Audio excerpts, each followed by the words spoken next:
Hey YouTube, welcome back. I am super excited to be here today. I do not have a script for today. I just know what I want to speak about. And I'm going to talk about an experience I had last week, which was one of the most amazing experiences I've had, honestly, since I've been here in Oklahoma. And this time it wasn't even about me, which is, I think, the more beautiful part of it. I went into North Tulsa, which is basically like the hood of Oklahoma. And for some reason, I was just in prayer and I felt like that's what just dropped in my heart to go visit North Tulsa. So I did, and I was driving around and I stumbled across a rec center, which was a Boys and Girls Club for Salvation Army. And I walk in and I talk to the two people at the front desk and I just say, what can I do to help you guys? Or like, how can I serve you guys? And basically what they at first, they didn't even really respond. They just kind of looked at me. And one of the guys said, I have never heard anybody come in here and asked to help. And right there, my heart kind of just broke. And I was just like, wow, how is it that a place like that doesn't have any people to go to? And I just saw all these parents dropping off their kids and they would just leave them there. And some of the kids were just playing alone. And I was like, man, like, especially in a time like COVID, like, what is it like to be these kids in that room where they're not really being poured into? They're there by themselves, like it was such a sad sight. And if you go into the place, right when I pulled in, you see dead grass everywhere. They have a football field, but it has one of the old fashioned like field posts. And I was just thinking, like, what is going on here? Like, why? Like, can I do something about it?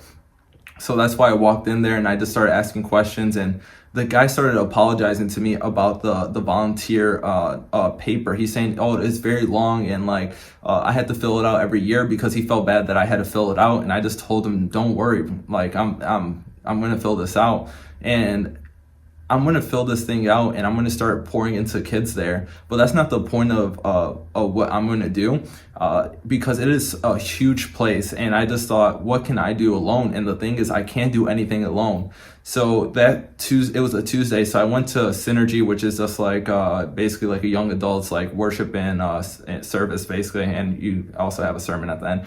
But when I got there, I went even a half an hour early because on my heart were these kids and was this community center that is reaching the community. Like, kids are getting dropped off there, but they don't have the resources to help the kids like they want to.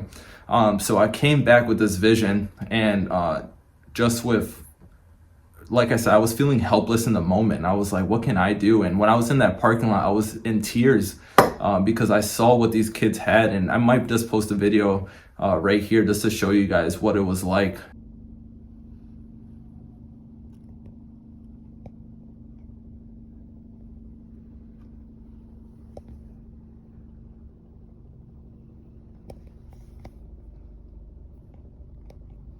And where I was sitting, and I was sitting in silence, and I was just crying because I'm like, what can I do? And me knowing that I don't have any power alone, I just took it to God, because I know that that's the only way something's going to get done. And I just started asking God. I said, God, send me some people to help me. Send people that are gonna take this vision and just run with it, and they're going to start putting it in their own heart and start running with it with me. And even if they don't do it, Lord, just like give me the strength to make as much of an impact in this place as I can. And the whole time, so that's a half an hour before the service even starts. And as soon as service starts, we're worshiping. And man, the Holy Spirit just overtook me with just power and comfort. And it was, I never cried so much during worship. And this is the first time I've ever experienced a worship that was not for myself. It was a worship that was for the kids, for the community, for the rec center itself, for the workers. Like, this was my first time where I'm calling out to God. God, let me help these people. And the only way I can get help is by you, God. And I just remember saying, like, I had this thought where I'm just like, me alone, I can't make that much of an impact. But I just looked at behind Synergy, they had the name Jesus. And man, when I just looked at that name, I just knew you got resurrected. You died on the cross 2,000 years ago, and your name is still it has so much weight and power to it. and I'm going to be here for the amount of years that I am. And then after that, it's just kind of, you go to heaven. So it's just like, what I'm saying? So we just don't have the impact that Jesus had, like as simple as that, even though he gave, or I don't know how to explain this. Basically, I'm just saying that Jesus is the key. Like he is the key that unlocks everything. He's the point of life. He's the point of success in that area. I know that through the Holy Spirit that he gave us, like that is what's going to do the work in this community center. But I'm asking for the help. I said, like, Lord, send me other believers. And I started telling my vision to people, and the amount of people that just started hopping on board with the vision, I was so thankful. And I've been praying about this thing, and I'm believing we're going to do a vacation Bible school. I believe that these kids' lives are going to be turned around. I'm going to go in there and I'm just going to be a vessel to the Lord. I know that the Lord is going to do mighty works in that community center. We're going to just go in there and preach the word and just show these kids real hope. And, if we can't afford to feed them, literally in the Bible, it said like at the gate beautiful, when Peter and I can't remember who was with Peter, but they went to the gate beautiful and they saw the paralyzed man. They said, like, money we don't have, like food we don't have, but we have the everlasting life, like everlasting bread. I think it was.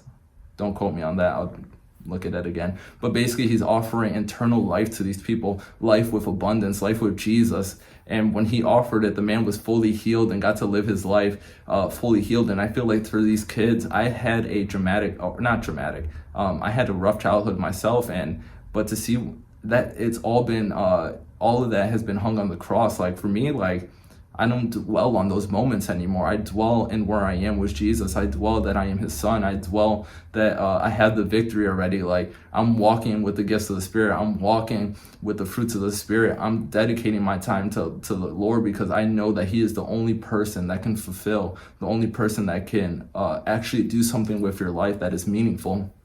And I'm not saying that, other people don't do things that are meaningful or like good. But this is like internal good. I'm saying? Like preaching the gospel gives the chance to let somebody have eternal life. And so today I'm basically saying, I know I ramble a lot and I just kind of go on these like side tracks and all this stuff. The whole point of this is let's stop looking for rest and recreational things and, oh, I need a vacation and I need this and I need that. Like in reality, we need to go and help the people that can't help themselves right now, help the people that never heard the gospel before. The thing is, I love that we go to other nations and we go and preach the gospel there, and the people that never heard it. And it's so beautiful that people come to Christ, that tribes, villages are coming to Jesus. But the thing is, there's some people in our own area that have never heard the name Jesus. And I feel like there's a calling here. While I'm in school and I can't travel, I'm going to sit here and I'm going to just preach the gospel as much as I can. And I'm just encouraging today, just don't sit, don't be comfortable, challenge yourself, ask God, what is the next step for me? What can I do today? He already gave us the commission. We don't have to ask him to go preach the word. He just wants you to preach it. He expects us to preach it. And that's just what I want to do. And the more I see this and focus on other people, the more I realize that it's not about us. And the more that we help other people, we start to see our identity. As soon as I asked Jesus, can I see your heart? And he showed me that community center. He showed me the brokenness, the heartbreak that he experiences. It set a new fire in me to go out and get him. Like there's so much zeal for Jesus. I truly love Jesus. My life is his, and I always think that I'm hitting a breakthrough point. I'm like, oh, this is it right here. Like I'm gonna go do so much with this, and then there's more of it. Like he's never ending. So it's like I can just keep digging deeper, and it is such a beautiful thing. And I don't want to keep it to myself. There's no reason to keep it to ourselves. So that's why if you know the gospel, go preach it. Tell it to the cashier that looks like he's having a bad day. Continue to have the Lord work on you. We're supposed to be standing out, being different. And I just believe that the only way to do that is by just giving our life to Christ and allowing him and the Holy Spirit to do a work in us and change our heart into in that way right there. That's how we start to impact lives, when we're fully submitted. When somebody said something the other day, which was it resonated so well in my heart.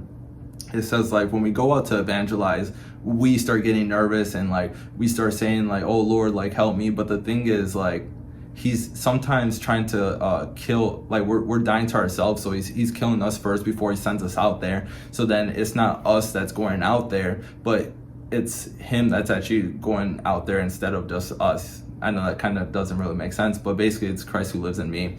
And walking out there is when you die to your pride, and when you're not thinking about yourself anymore, that's when Jesus does the best works. That's when his full power can resonate in you. That's when the Holy Spirit can just come in and help who needs to be helped. Because the thing is, sometimes we're just thinking too much about ourselves, and our thoughts about ourselves are clouding this area of other people needing help.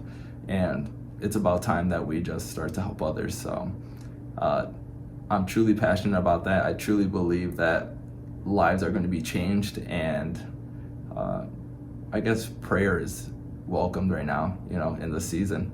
I just want to reach North Tulsa. I want to see these kids' lives changed, and I want to see other people just starting movements, following your heart, see a vision, and just put your all in it, and ask God just to meet you where you're at, even when you're weak, even when you don't feel like you could do it, and just ask, Lord, take over, show me what's next. Just allow him to, he already has the path paved for you. We just can't see it, but we just have to take steps of faith. Just believe that he already has the ground in front of us paved. And that's what I'm doing. So believing for big things, help other people today, help other people whenever you watch this and after. And just, I guess that's all I really have to say is, less about us, more about other people. And that's how we get back to a great world. But thank you guys so much for watching. I'll see you guys in 2 weeks. And I think that's it.